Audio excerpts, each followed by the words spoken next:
के लिए उस पर विशेष ध्यान देना। उसके पश्चात है माध्यमिक शिक्षा का पाठ्यक्रम ऐसा हो कि छात्र विज्ञान, सामाजिक विज्ञान और मानविकी क्षेत्र में अपनी प्रतिभा का पूर्ण विकास कर सके। यहाँ माध्यमिक शिक्षा को इसलिए महत्व दिया जा रहा है क्योंकि माध्यमिक शिक्षा की जो अवधि है वह सबसे अधिक अवधि होती है और बच्चे का जो नैसर्गिक विकास है वह बहुत तीव्र गति से होता है और ऐसी स्थिति में बच्चे का जो मानस है का जो स्मृति केंद्र है वह बहुत ही सबल होता है। इसके अलावे बच्चे अपने आप स्वयं ही अपना विकास कर सकें, अपनी प्रतिभा का विकास कर सकें, इसका बहुत अवसर होता है। इस स्थिति में सरकार माध्यमिक शिक्षा का पाठ्यक्रम के प्रति बहुत ही सतर्कता बरतने के लिए कहा है कि उनके लिए विज्ञान, सामाजिक विज्ञान और मानविकी ये जो विषय है उसको बिल्कुल केंद्र में रखा जाए ताकि बच्चे को उसी प्रकार से तैयार किया जाए, उसे उसी प्रकार से सर्वांगीण विकास का सहयोग दिया जाए। अब है कि उच्च शिक्षा हेतु जो कार्य योजना है राष्ट्रीय शिक्षा नीति में, वो हायर एजुकेशन के लिए कौन सा वर्किंग प्लान था जो उच्च शिक्षा को एक अच्छा प्लेटफॉर्म दे सके। तो इसके लिए पहला था कि भारत में जो 150 विश्वविद्यालय और 5000 महाविद्यालयों की संख्या बढ़ाने के स्थान पर इनके स्तर में सुधार किया जाए, क्योंकि उस वक्त 150 विश्वविद्यालय थे और 5000 महाविद्यालय की संख्या थी। तो जो गुण दोष का मूल्यांकन हुआ, मूल्यांकन के बाद जो सिफारिशें आई वो समिति की, उस सिफारिशों के बाद जो निष्कर्ष सामने आया, उस निष्कर्ष में ये बातें आई कि शिक्षण संस्थान बढ़ाने या विश्वविद्यालय बढ़ाने की आवश्यकता उतनी नहीं है जितने कि उन मौजूदा या उन शिक्षण संस्थानों में गुणवत्ता बढ़ाने की आवश्यकता है। गुणवत्ता अगर नहीं होगा तो वो फिर डिग्री बांटने का ही काम हो जाएगा। तो इस प्रकार यहाँ गुणवत्ता के लिए बच्चों के अंदर छात्रों की गुणवत्ता, शिक्षण की गुणवत्ता और फिर वहाँ जो सामाजिक और आर्थिक विकास के लिए जो कौशल है, कौशल विकास की गुणवत्ता का विकास किया जाए। ऐसे इस स्तर से इसमें सुधार की सिफारिशें की गई और इस सुधार की कार्य योजना तैयार की गई। तत्पश्चात है शिक्षा में आधुनिक चुनौतियों के सामना करने के नवाचारों को लागू करना। निश्चित रूप से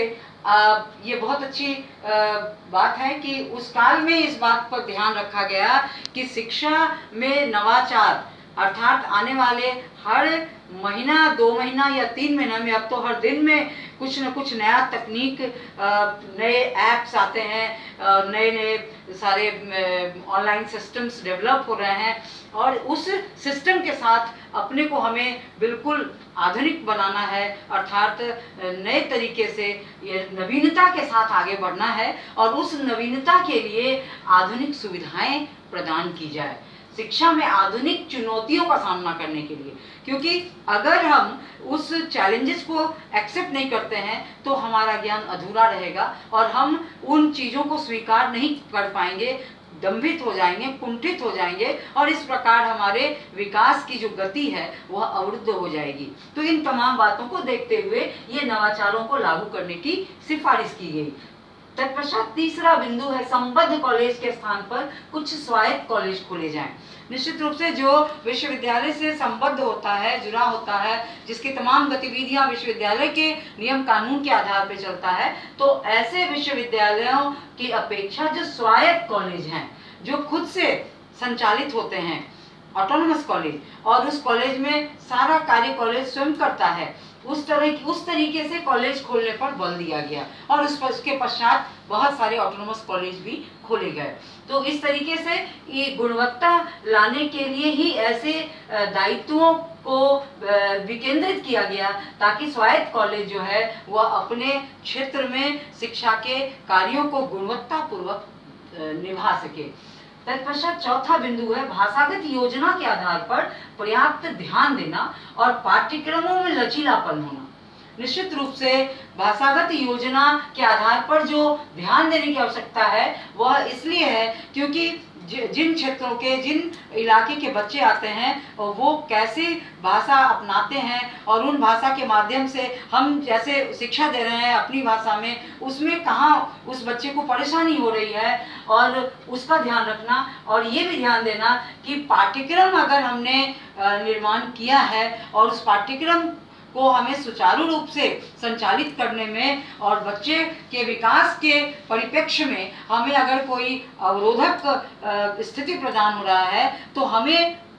उसी क्रम में उसे फ्लेक्सिबल करना होगा, अर्थात उसमें परिवर्तन करना होगा। तभी शिक्षा की जो धारणा है, शिक्षा का जो संप्रत्यय है, वो उद्देश्य को प्राप्त हो सकेगा। इस प्रकार 1986 शिक्षा नीति, जो नई शिक्षा नीति है, शिक्षा के उन सिद्धांत और नीतियों के निर्धारण से है जिनके आधार पर पूरे राष्ट्र की शैक्षिक गतिविधियों का संचालन होता है। हमने आपको पूर्व में भी कहा था कि शिक्षा नीति ऐसी शिक्षा नीति होती है जो राष्ट्र के सामाजिक, आर्थिक, राजनीतिक, सांस्कृतिक, धार्मिक तमाम परिप्रेक्ष्यों को ध्यान में रखते हुए, केंद्रित करते हुए वह संचालित होता है और इस जीवन की तमाम आवश्यकताओं, आकांक्षाओं और उसके व्यवहारिक जीवन के समस्त ऐसे पहलुओं जिनसे उनका सामना होता है, ऐसे जीवन शैलियों को भी ध्यान में रखकर और तब उसका निर्माण किया जाता है। इस प्रकार राष्ट्रीय शिक्षा नीति के द्वारा जो एक नया आयाम आता है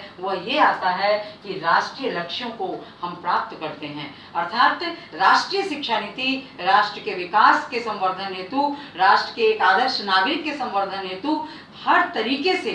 परिपूर्ण हो, संपूर्ण हो और फिर हमारे राष्ट्र के विकास से आबद्ध हो।